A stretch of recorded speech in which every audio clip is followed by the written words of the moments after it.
Hello সবাইকে, আমি Priya and welcome to my new blog. তো সকাল সকাল এখানে কিছু জামা কাপড় আমার ইস্ত্রি করতে হবে বলে বসে পড়েছিলাম ইস্ত্রি করতে। তারপর স্নান টান করে উঠে পুজো দিয়ে নিয়ে রেডি হয়ে পড়েছিলাম, কারণ আজকে আমার দিভাইয়ের বাড়িতে মনসা পুজো ছিল। তো আমি, শাশুড়ি মা আর মিস্টার দেবনাথ যাব বলে। এই তো আমরা তিনজন মিলে বের হয়েও পড়লাম। দেখো এত রোদ ছিল, আমি তাকাতে পারছিলাম না। পুরো রোদের তাপটা আমাদের মুখে লাগছিল।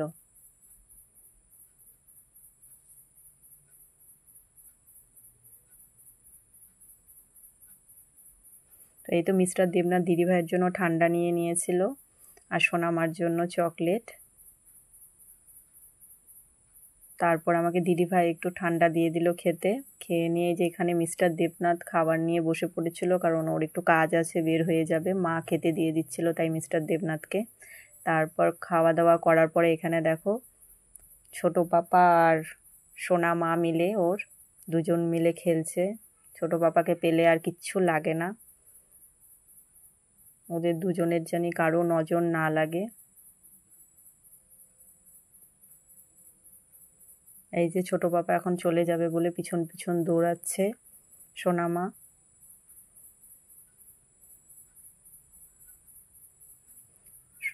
ওই দেখো বাইকের সামনে চলে গেল। যাওয়ার সময় মনটা একটু খারাপই করে, কারণ ওর পাপাকে যতটা ভালোবাসে ওর ছোট পাপাকেও ঠিক ততটাই ভালোবাসে। ওই দেখো বাইকে এখন উঠে পড়বে টুক করে। ওই যে ওকে নামিয়ে দিয়ে নিয়ে এখন চলে যাচ্ছে। এই তো মিস্টার দেবনাথ চলেও গেল।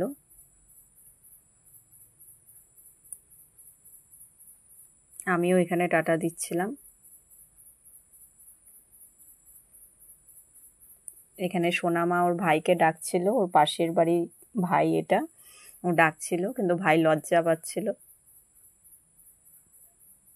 আমি আর সোনামা এরপর বাড়িতে ঢুকে পড়লাম। এখানে দেখো সোনামা গান করছে। গান কিন্তু করছে না, এটা কিন্তু নাটক করছে। তারপর এই যে আমার বাপি চলে আসলো। এখানে আমার মা শাশুড়ি মা গল্প করছিল, যে বাপি চলে আসলো, তারপর গল্প করছিল ওনারা দুজন। আর এখানে সোনামা আমার হাতে অটোগ্রাফ দিচ্ছিল।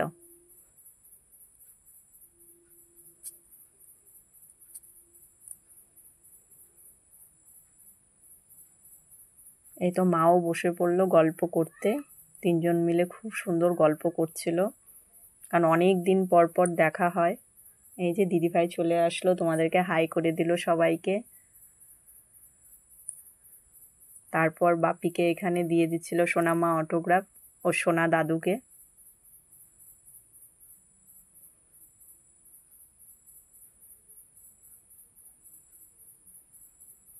একে একে ও সবাইকে দিবে অটোগ্রাফ, দেখো খালি।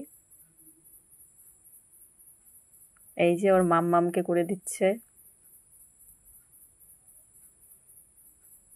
এই যে এবার ওর পাপাকে।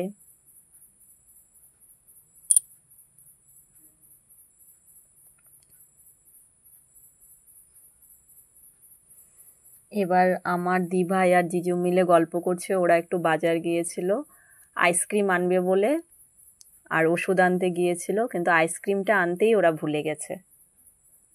আর যেদিক দিয়ে আসছে কোনো দোকানও ছিল না, তাই বলছে যে আসার পরে মনে হলো গেটের সামনে এসে নিয়ে। এ মা!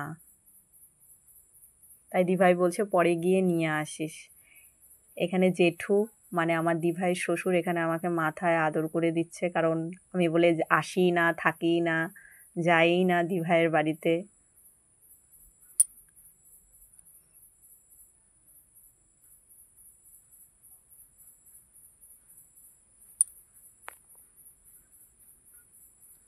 তো এখানে মিস্টার দেবনাথ চাবি নিতে ভুলে গিয়েছিল, তাই আবার আসছিল চাবিটা নিতে। তারপর দিভাই, আমি আর সোনামা মিলে একটু রাস্তায় বের হয়েছিলাম হাঁটবো বলে। তো এটা আমার মনসা পুজোর ব্লগ। তো একটু লেট হয়ে গেল তোমাদের সাথে শেয়ার করতে। তোমরা তো ঠাকুরকে আগেই দর্শন করেই নিয়েছো।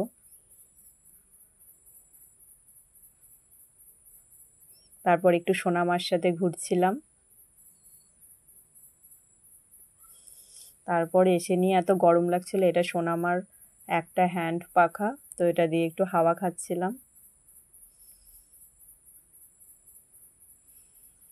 সোনামাই দিয়েছিল যে মিমি তুমি পুরো ঘেমে গেছো, একটু হাওয়া খাও আমার পাখাটা দিয়ে।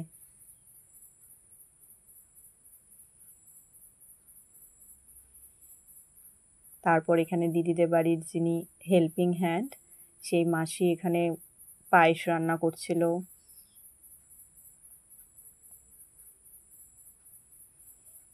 এখানে এখানে রাত্রের জন্য যে প্রসাদটা হবে সেগুলো রেডি হচ্ছিল। এই যে খিচুড়ি,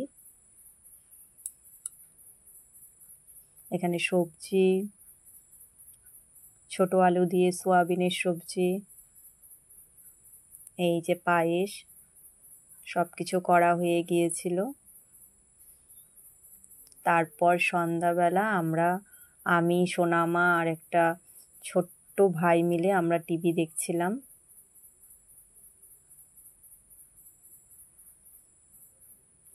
তারপর এই তো ছোট পাপা চলে আসছে কাজ কমপ্লিট করে, এই যে আবারও কোলে উঠে পড়েছে। তো ছোট বাবা বলছে এখন তোমাকে নিয়ে যাব। ওই যে দেখো সোনামা হাই করে দিচ্ছে, এখনই দেখবা কান্নাকাটি শুরু করবে, নিয়ে যাবে বলে বলছে বলে। এটা ছিল পরের দিন, আমরা আবার দিদি ভাইদের বাড়িতে আমি আর শাশুড়ি মা সেদিন গিয়েছিলাম টোটো করে।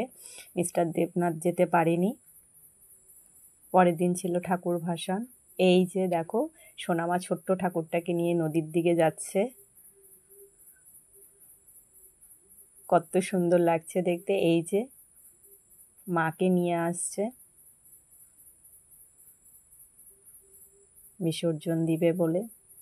আবার 1 বছরের অপেক্ষা। আবার এসো মা, সবাইকে খুব ভালো রেখো, সুস্থ রেখো। এই তো জেঠুও জলে নেমে পড়ল। দেখো কি সুন্দর ছোট্ট মা ভেসে ভেসে যাচ্ছে। এই ছোট্ট মাকে কিন্তু আমার সোনামাই কোলে করে নিয়ে এসেছিল। কি সুন্দর লাগছে না দেখতে, ভেসে ভেসে যাচ্ছে। তবে আবার 1 বছরের অপেক্ষা, একটু তো মন খারাপ লাগছিলই।